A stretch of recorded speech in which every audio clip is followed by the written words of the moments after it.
ಆನೇಕಲ್ ತಾಲೂಕಿನ ಹಾರಗದ್ದೆಯ ಶ್ರೀ ರಾಜರಾಜೇಶ್ವರಿ ದೇವಾಲಯದ 12ನೇ ವರ್ಷದ ವಾರ್ಷಿಕೋತ್ಸವದ ಅಂಗವಾಗಿ ವಿವಿಧ ಧಾರ್ಮಿಕ ಕಾರ್ಯಕ್ರಮಗಳು ಅತ್ಯಂತ ಶ್ರದ್ಧೆ ಭಕ್ತಿಯಿಂದ ನೆರವೇರಿದವು. ವಾರ್ಷಿಕೋತ್ಸವದ ಪ್ರಮುಖ ಆಕರ್ಷಣೆಯಾಗಿ ದೇವಿಯ ಉತ್ಸವ ಮೂರ್ತಿಯ ಮೆರವಣಿಗೆಯು ಗ್ರಾಮದ ಪ್ರಮುಖ ಬೀದಿಗಳಲ್ಲಿ ವೈಭವದಿಂದ ನಡೆಯಿತು. ಕಳೆದ 2 ದಿನಗಳಿಂದ ದೇವಾಲಯದಲ್ಲಿ ವಿಶೇಷ ಪೂಜೆಗಳನ್ನು ಹಮ್ಮಿಕೊಳ್ಳಲಾಗಿತ್ತು. ಗುರುವಾರ ಗಂಗಾ ಪೂಜೆ, ನವಗ್ರಹ ಹೋಮ, ಅಗ್ನಿ ಪ್ರತಿಷ್ಠಾಪನೆ ಹಾಗೂ ಗಣಹೋಮಗಳು ನಡೆದವು. ಶುಕ್ರವಾರ ದೇವಸ್ಥಾನದ ಇತಿಹಾಸದಲ್ಲಿ 25ನೇ ಚಂಡಿಕಾ ಹೋಮವನ್ನು ಅತ್ಯಂತ ವಿಜೃಂಭಣೆಯಿಂದ ಆಯೋಜಿಸಲಾಗಿತ್ತು. ಮಹಿಳೆಯರಿಂದ ಸಾಮೂಹಿಕ ಲಲಿತ ಸಹಸ್ರನಾಮ ಪಾರಾಯಣ ನಡೆಯಿತು. ನೂರಾರು ಭಕ್ತರು ದೇವಿಗೆ ಮಡಲಕ್ಕಿ ಸಮರ್ಪಿಸಿ ಹರಕೆ ತೀರಿಸಿದರು. ಕಾರ್ಯಕ್ರಮದ ನೇತೃತ್ವ ವಹಿಸಿದ್ದ ದೇವಾಲಯದ ಮುಖ್ಯಸ್ಥರಾದ ಶಿವಕುಮಾರ್ ಸ್ವಾಮೀಜಿ ಮಾತನಾಡಿ, ಧಾರ್ಮಿಕ ಕಾರ್ಯಗಳಲ್ಲಿ ತೊಡಗಿಸಿಕೊಳ್ಳುವುದರಿಂದ ಮನಸ್ಸಿಗೆ ಶಾಂತಿ ಮತ್ತು ನೆಮ್ಮದಿ ದೊರೆಯುತ್ತದೆ.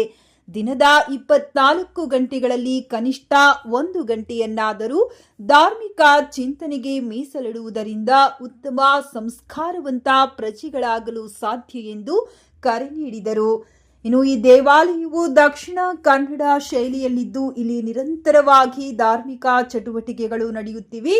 ದೇವಿಯ ದೈವ ಬಲದಿಂದ ಇದುವರೆಗೆ 25 ಬಾರಿ ಚಂಡಿಕಾ ಯಾಗಗಳನ್ನು ಯಶಸ್ವಿಯಾಗಿ ಪೂರೈಸಲಾಗಿದ್ದು, ಮುಂದಿನ ದಿನಗಳಲ್ಲಿ ಮತ್ತಷ್ಟು ಜನಪರ ಹಾಗೂ ಧಾರ್ಮಿಕ ಕಾರ್ಯಕ್ರಮಗಳನ್ನು ಹಮ್ಮಿಕೊಳ್ಳಲಾಗುವುದೆಂದು ತಿಳಿಸಿದರು.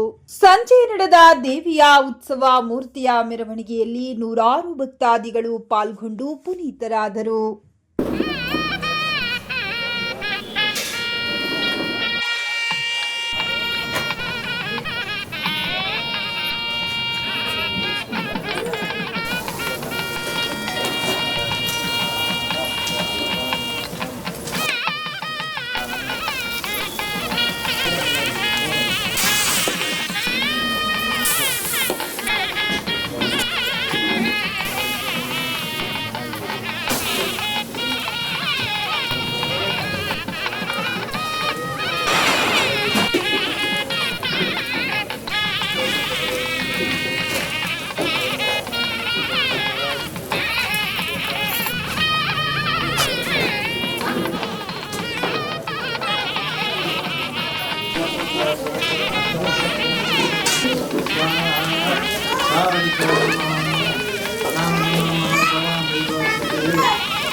ಈ ಆರ್ಗದ್ದೆ ಗ್ರಾಮದಲ್ಲಿ ರಾಜರಾಜೇಶ್ವರಿ ದೇವಿಯವರನ್ನು ಪ್ರತಿಷ್ಠಾಪನೆ ಮಾಡಿ ಇಂದಿಗೆ 10 ವರ್ಷಗಳಾಯಿತು.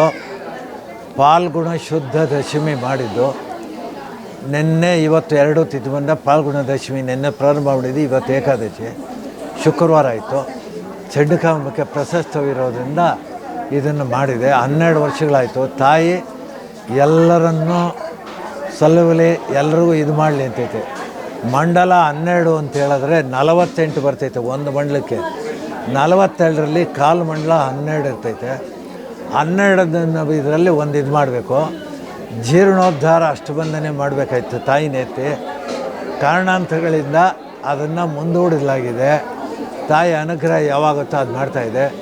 ಇಂದು ತಾಯಿಗೆ ನವಚಂಡಿಕಾ ಹೋಮ, ನಿನ್ನೆ ಗಣಪತಿ ಅಥಾತುರ್ಣಿ ಗಣಪತಿ ಪುನೀಶತ್ವ ಹೋಮ, ಇಂದು ನವಚಂಡಿಕಾ ಯಾಗವನ್ನು ಮಾಡಿದೆ. ಪೂರ್ಣಪ್ರಸಾದವನ್ನು ತಾಯಿಗೆ ದಾರಿ ಎರೆದಿದೆ.